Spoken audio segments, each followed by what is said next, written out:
Welcome back to the quiet and peaceful space of Still Mind Dharma.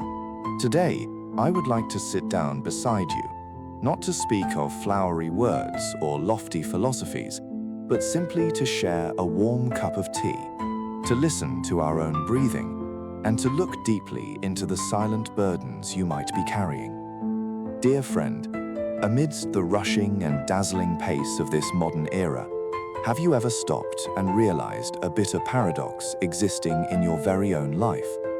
We are living in a world more densely connected than ever before. Our phone books contain hundreds, even thousands of names.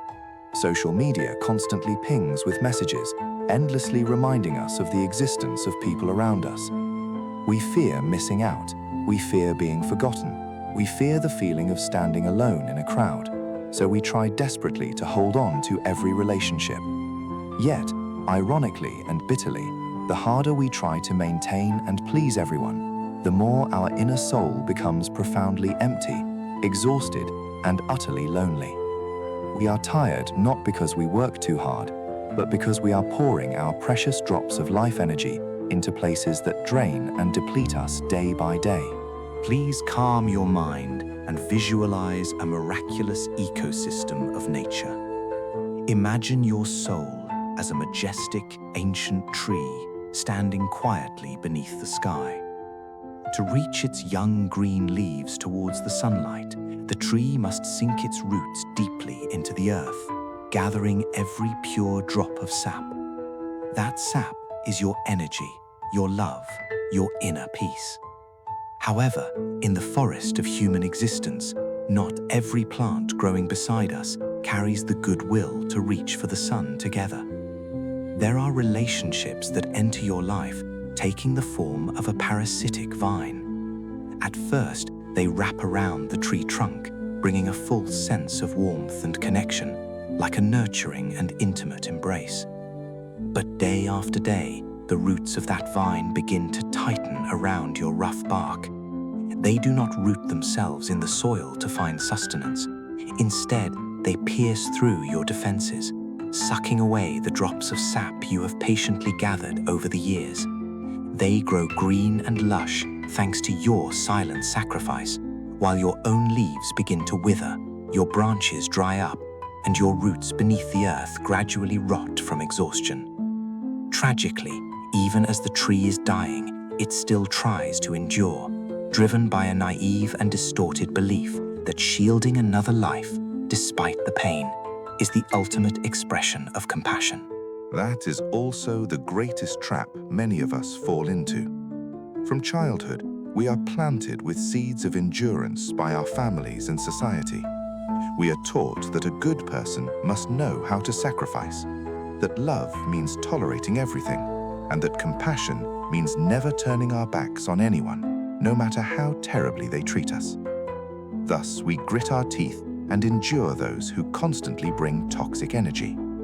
It might be a friend who always waits to lower your value to elevate theirs, a colleague who constantly sows seeds of envy and gossip, or even someone who, in the name of love and family, binds, manipulates, and drains your emotions every single day. We mistakenly believe that our silent endurance is a form of spiritual practice, a way to transform another's heart.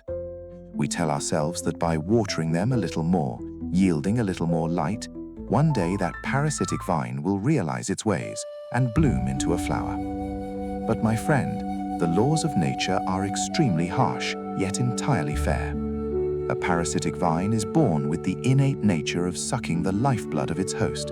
It can never transform itself into an independent, sturdy wooden trunk to shelter you in return. Your indefinite indulgence is not saving them. In truth, you are aiding them in creating more bad karma, while single-handedly destroying the sacred life that heaven and earth have bestowed upon you. Buddhism teaches boundless compassion, but there has never been a single scripture asking us to throw ourselves into the fire just to warm another's selfishness. The Buddha is tolerant of all beings, but he is also the embodiment of sharp, penetrating wisdom. He teaches us how to love, but he also teaches us how to cut off toxic karmic ties that muddy our inner peace. If compassion is not accompanied by clear wisdom, then that compassion is merely a form of weakness draped in the brilliant cloak of morality, a cleverly disguised frailty to avoid facing the harsh decisions of life. There will be times when the most compassionate act you can perform is not to reach out and hold on, but to decisively let go. Just as a healthy tree must learn to accept the falling of withered yellow leaves, it must bravely chop off branches eaten away by disease. That action may appear cruel and cold on the surface, but it is actually the ultimate protection for its core life. Only by shedding those hollow burdens can the root system have a chance to recover, allowing the sap to circulate once more, to nourish fresh seeds and tender buds waiting to bloom in the spring. In the journey of cultivating the mind and seeking serenity, daring to recognize and abandon toxic relationships is an incredibly painful lesson, yet it is a prerequisite for your growth. Do not let your youth, your energy, and your pure love be drained by unworthy parasitic roots. It is time for you to awaken and realize that not every bond signifies life, and sometimes distance is the best protection for the souls of both. Let us step deeper into the inner garden to untangle the knots that have bound our souls for so long. You know, in the tranquil space of Buddhist teachings, the concept of compassion never stands alone. It always walks hand in hand with wisdom, forming the perfect pair of wings known as cultivating both compassion and wisdom to uplift a human life.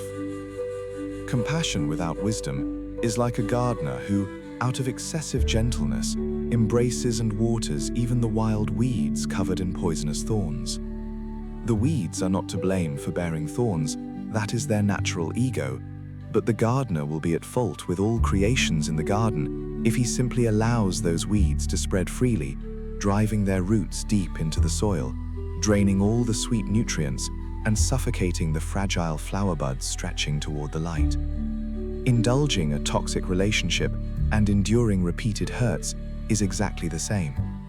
When you allow someone to continuously cross your boundaries, endlessly draining your peace, you always comfort yourself that you are practicing patience, cultivating a forgiving heart. But my dear friend, that blind and exhausting endurance is not true patience, it is ignorance. Your endurance does not awaken the other person or make them better. On the contrary, you are creating an incredibly fertile ground to nourish the seeds of their selfishness, greed, and callousness, allowing them to take deeper root. You unwittingly become the life source for evil and negativity to thrive. Ask yourself, how can an ancient tree that is bleeding every day, rotting from the inside because it is suffocated by a parasitic vine, ever cast a cool shadow to shelter anyone amidst the storms of life? Many of us hesitate, reluctant to pick up the scissors to sever a toxic bond, simply because of a vague fear called karma. We fear being labeled as heartless, fear being judged by the world as cruel, and fear that if we turn and walk away, we will sow evil karma that must be paid in future reincarnations. But try closing your eyes, calming your mind, and looking deeply into the eternal flow of cause and effect. What is really happening when you stubbornly remain in a relationship that wears both of you down? With each passing day, how much resentment, how much suppressed frustration, how many sorrowful sighs echo into the void within your heart? And the other person, every time they inflict pain on your heart, they are chalking up dark debts, creating more evil karma on the map of their own destiny. Two people forcing themselves to be bound together are like two skinny, dry branches constantly rubbing against each other in the harsh wind. Sooner or later, they will spark the flames of anger, burning down the entire peaceful corner of the forest. Therefore, the courage to cut off a toxic relationship is not creating bad karma. It is the most complete and wise act of severing karma. That is when you awaken, swinging a decisive cut to chop off the necrotic leaves and branches, preventing that toxic pathogen from seeping into the core wooden trunk. When you step out of manipulation, you liberate yourself from the prison of resentment, keeping your mind pure. At the same time, you strip away the other person's opportunity to continue overstepping, to continue imposing evil karma upon your life. Sometimes, refusing to give others the chance to hurt you is actually the way to reach out and save them from the mud of sin. That is the true, profound, and original compassion. A courageous compassion that bears the shape of firm boundaries. And then, when facing the moment of separation, we often let the tears of regret drown us. We mourn the beautiful days of youth we gave away, clinging to the brilliant memories of tender green leaves when the spring of that relationship was still present. But the Buddha gently taught us about the law of impermanence. All conditioned phenomena in this world, from a fragile speck of dust to distant galaxies, are constantly shifting and perishing. A seed sown, sprouting, branching out, blooming radiantly, must eventually see its leaves turn yellow and fall back to its source. Human emotions and karmic debts are also subject to the harsh governance of those four cycles of birth, existence, alteration, and death. The person who was once a sturdy branch sheltering us from the wind and rain, through the drift of time and the fluctuations of consciousness, may no longer be who they were yesterday. That branch has dried up, become deformed, and grown full of sharp thorns piercing our flesh. If we stubbornly cling to the old image, refusing to face the truth of the present, we are imprisoning ourselves in a fog of illusion. When the leaf has turned yellow, it must be let go for the autumn wind to carry away, making room for new buds to form. When a relationship has cracked to the point of emptiness, hands must be released so both souls can be unburdened and breathe. Understanding impermanence is not about becoming cold and unfeeling, but about knowing how to smile, open your hand, calmly return the dry leaf to Mother Earth, and stroll forward without resentment or forced demands. When the parasitic root is plucked away, it will inevitably leave a bleeding scar on the tree trunk, and within the garden of your soul, a vast empty space will appear. Many of us are terrified by that emptiness. We are so accustomed to besieging noises, so used to the crampedness, even if it is full of pain, that when all things suddenly retreat into silence, we feel our hearts wobbling, lost and bewildered. But please remember the miraculous philosophy of emptiness in Buddhism. The empty space has never been the end point of loneliness or despair. Emptiness never means nothingness. Emptiness is the greatest forgiving and containing nature of the universe. It is the pristine land that has been cleared of toxic roots, peacefully waiting to embrace new, better seeds. It is because of the empty space between the stars that the night sky becomes so profound and sparkling. It is because of the empty space inside a ceramic bowl that the bowl can catch the entire stream of cool, fresh water. The empty space in your soul right now, after bravely severing a toxic bond, is a sterile, pure space. It was created so you have time to cultivate deep roots again, to heal the stinging scratches on your bark, and to leisurely lie back listening to heaven and earth shift in anticipation of a new spring. Please do not panic and hastily fill that void with noise or patched up new relationships. Gently allow the soil of your soul to rest, to breathe soft rhythms, and to bathe in the warm light of awakening. Chopping off a necrotic root or removing a parasitic vine has never been an easy decision, for it requires us to walk through agonizing pain. But believe that this pain is the pain of transformation, of growth, not the pain of eternal destruction. Buddhism never advises us to become senseless stone statues, coldly turning our backs on humanity. Buddhism teaches us the art of loving in ultimate awareness. We are compassionate to all things, but we must also be compassionate to and cherish the miraculous micro-universe bearing our own name. When you bravely build sacred boundaries to protect your vitality, that is when you are practicing the Buddha's teachings most authentically. A tree standing proud and independent, roots reaching deep into Mother Earth, its canopy freely stretching across the blue sky, completely unmanipulated by the dark shadow of any vine. That is the intact form of a soul that has touched the realm of peace. To understand this wise renunciation more profoundly, let us turn back the sparkling pages of time, seeking an ancient Zen monastery hidden deep in the remote mountains. In the moss-covered courtyard filled with the tranquility of the temple, a magnificent Bodhi tree stood towering. Its roots reached deep into the vast earth, its lush canopy stretched toward the clear sky, providing gentle shade for countless travelers and creatures seeking refuge. That Bodhi tree was like a pure, steadfast soul, overflowing with original love. One cool spring morning, while the morning dew still lingered on the tender leaves, a young novice sweeping the yard suddenly discovered a strange sprout emerging at the base of the Bodhi tree. It was a tiny, fragile vine, its weak body bending and leaning close to the ground, as if begging for support. Seeing the pathetic little branch unable to stand straight on its own, the young novice's heart swelled with an indescribable pity. Carrying the compassion he had just learned from the radiant pages of scriptures, the novice was moved to sympathy. He carefully cultivated a handful of soft earth, gently picked up the vine, and wrapped its first coils around the trunk of the ancient Bodhi, telling himself that he was doing a good deed, giving a fragile life a chance to lean on and survive. The old Zen master, his hair white as snow, stepped out onto the temple porch, his deep, serene eyes looking at the vine newly attached to the tree trunk.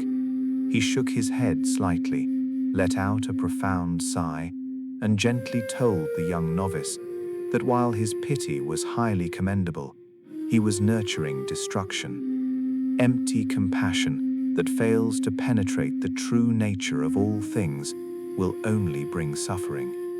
But the naive novice did not understand. He argued with his master, asserting that the Buddha taught all sentient beings are equal, so why refuse shelter to a young sprout yearning for life? The Zen master did not utter another word of reprimand. He merely turned and walked away, leaving the young novice with the glittering pride that he was perfectly practicing compassion. Time quietly passed through the changing seasons, under the careful watering of the young novice, and thanks to the solid support of the Bodhi tree, the once weak vine had now grown robust.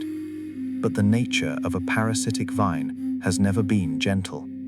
Once it gained enough strength, it began to reveal its cruel survival instinct. From the soft vine grew countless secondary roots full of sharp thorns. They did not dig into Mother Earth to find water themselves. Instead, they pierced through the rough bark of the Bodhi tree, plunging deep into its inner core to greedily strip away the sweet flow of sap.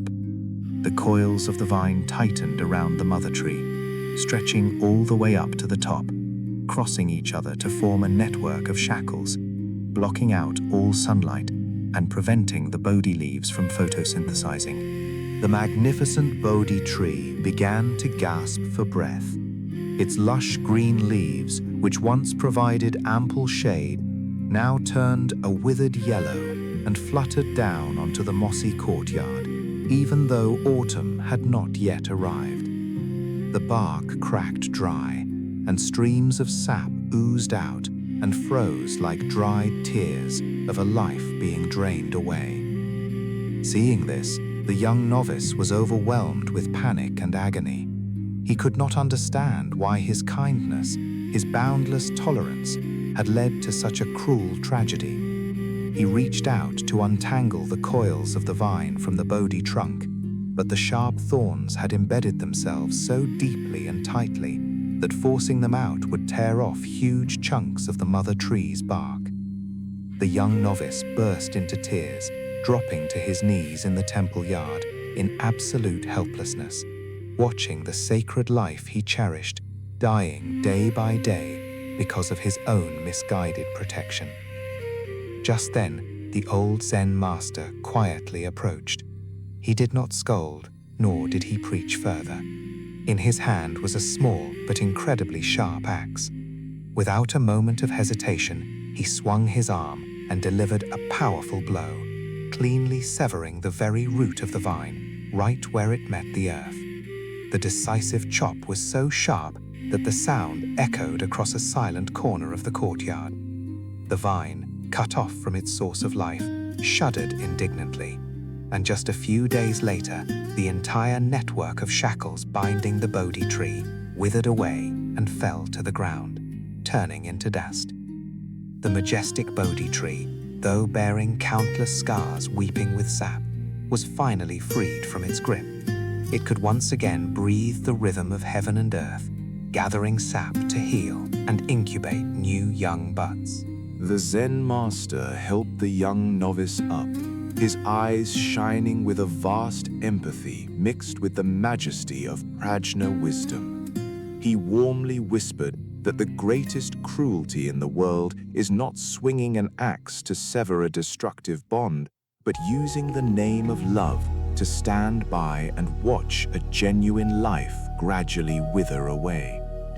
All things in the world seek reliance, but if reliance turns into exploitation and bondage turns into annihilation, then compassion must step back to let wisdom speak.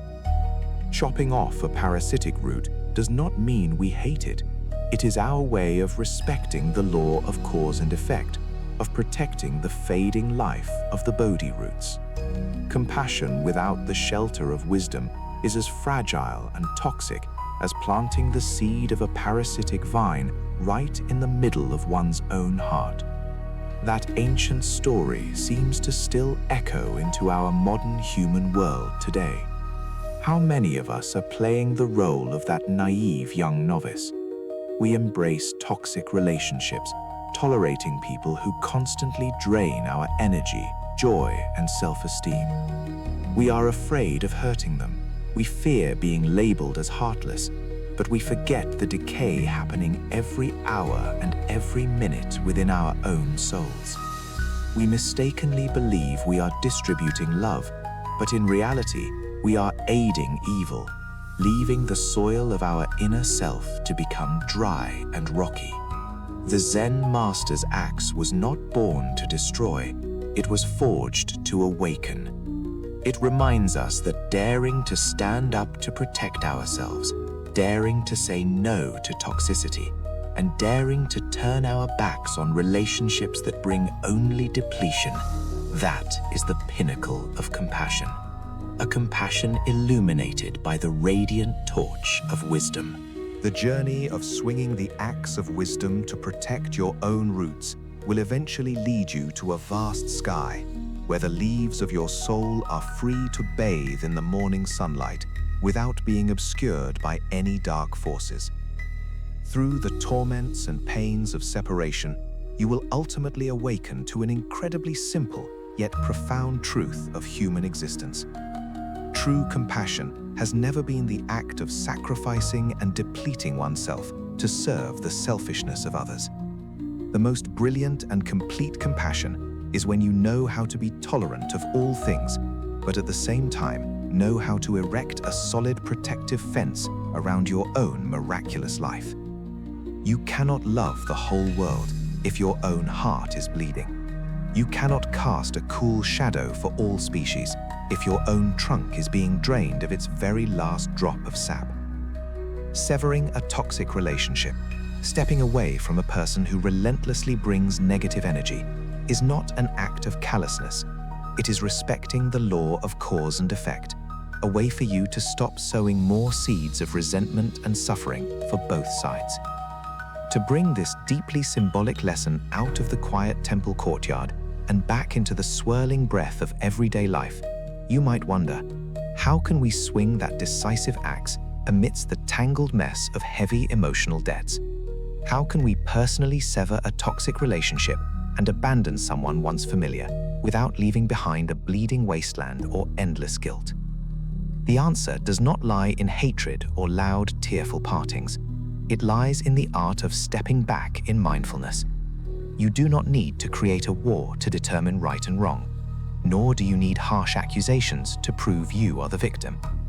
Setting boundaries sometimes only needs to happen in profound silence, starting with you gently withdrawing the life sap you have been misplacing all this time. Stop making excuses for their callousness. Stop bending and lowering your own worth to fit someone's selfishness.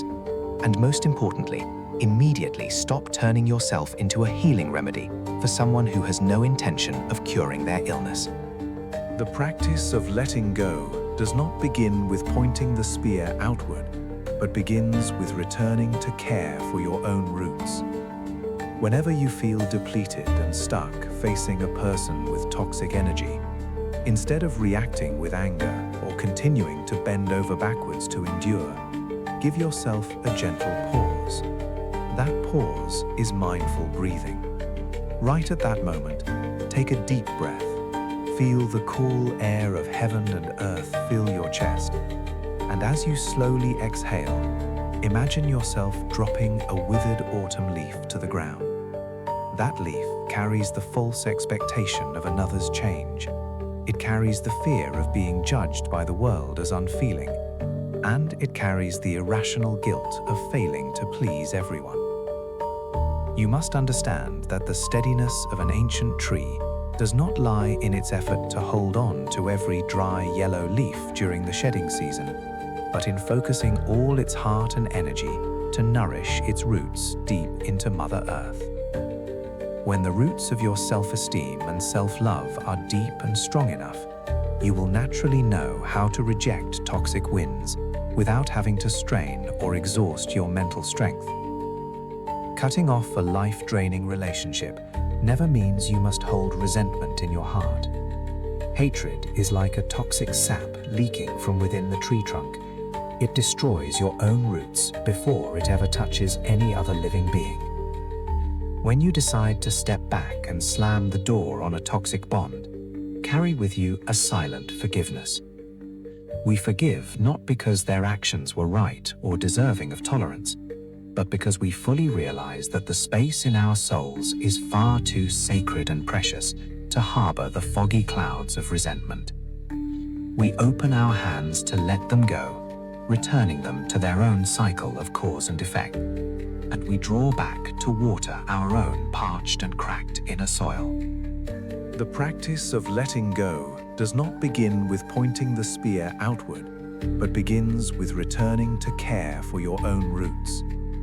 Whenever you feel depleted and stuck facing a person with toxic energy, instead of reacting with anger or continuing to bend over backwards to endure, give yourself a gentle pause. That pause is mindful breathing. Right at that moment, take a deep breath.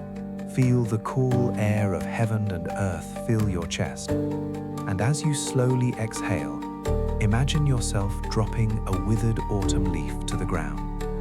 That leaf carries the false expectation of another's change. It carries the fear of being judged by the world as unfeeling. And it carries the irrational guilt of failing to please everyone. You must understand that the steadiness of an ancient tree does not lie in its effort to hold on to every dry yellow leaf during the shedding season, but in focusing all its heart and energy to nourish its roots deep into Mother Earth. When the roots of your self-esteem and self-love are deep and strong enough, you will naturally know how to reject toxic winds without having to strain or exhaust your mental strength. Cutting off a life-draining relationship never means you must hold resentment in your heart. Hatred is like a toxic sap leaking from within the tree trunk. It destroys your own roots before it ever touches any other living being. When you decide to step back and slam the door on a toxic bond, carry with you a silent forgiveness. We forgive not because their actions were right or deserving of tolerance, but because we fully realize that the space in our souls is far too sacred and precious to harbor the foggy clouds of resentment. We open our hands to let them go, returning them to their own cycle of cause and effect, and we draw back to water our own parched and cracked inner soil. The journey to swing the axe of wisdom to protect your roots will eventually lead you to a vast open sky, where the leaves of your soul are free to bathe in the morning sunlight, entirely unobscured by any dark forces. Through the torments and agonizing pains of separation, you will ultimately grasp a profoundly simple truth of human existence. True compassion has never meant sacrificing and draining yourself to cater to the selfishness of others. The most brilliant, most complete compassion is when you know how to forgive all things while simultaneously erecting a solid protective fence around your own miraculous life. You cannot love the entire world if your own heart is bleeding. You cannot cast a cool shade for all living creatures if your own trunk is being drained of its last drops of sap. Cutting off a toxic relationship and walking away from a person who endlessly brings negative energy is not a cold-blooded severance of ties. It is a deep respect for the law of cause and effect. And it is the way you stop sowing seeds of resentment and suffering for both sides. Tomorrow, when the dawn knocks on your door, the inner soil of your soul might still feel a bit empty, and the bark of your life might still bear the stinging scratches from the day you tore away the familiar parasitic vine. But please, place your absolute faith in the magic of time and the self-healing power of nature. Those wounds will gradually scar over, and the vital sap will once again surge powerfully from Mother Earth up into every high-reaching branch. When you are no longer suffocated by nameless burdens, you will find your breathing lighter, your footsteps more leisurely, and your smile purer and more genuine than ever before. The void left by the other person will swiftly be filled by the refreshing summer rains of awakening, by the wholesome seeds of new connections, and by new people who know how to cherish and water your peace. Do not be afraid of having to walk alone on a deserted path, for it is far better to be an independent, solitary but healthy tree, standing proudly beneath the sky, than a decaying trunk, falsely lush with the vines that wait to swallow it whole. Our journey to rediscover silence comes to a close here, under the cooling shade of the Bodhi tree of wisdom that we have just cultivated together. If the sounds and words of still mind Dharma have touched a precarious little corner of your soul, if they have inadvertently become an invisible axe helping you sever your hesitations to liberate yourself, then please hold on to this wholesome energy. Leave a like as a way of sowing a seed of empathy into the soil of life, spreading this healing warmth to other trees, silently enduring their bindings out there. Do not forget to subscribe so we may continue our connection in future journeys back to the sanctuary of the inner self, where each video will be a cool drizzle watering your tranquil garden of the mind. I pray that whether tomorrow brings storms or golden rays of sunshine, you will always maintain roots planted deeply into Mother Earth and a heart soaked in compassion, yet forever glowing with the light of wisdom. Wishing you a life of leisure, a life of freedom, and a life of serenity, shedding every vine of sorrow to stand tall with pride.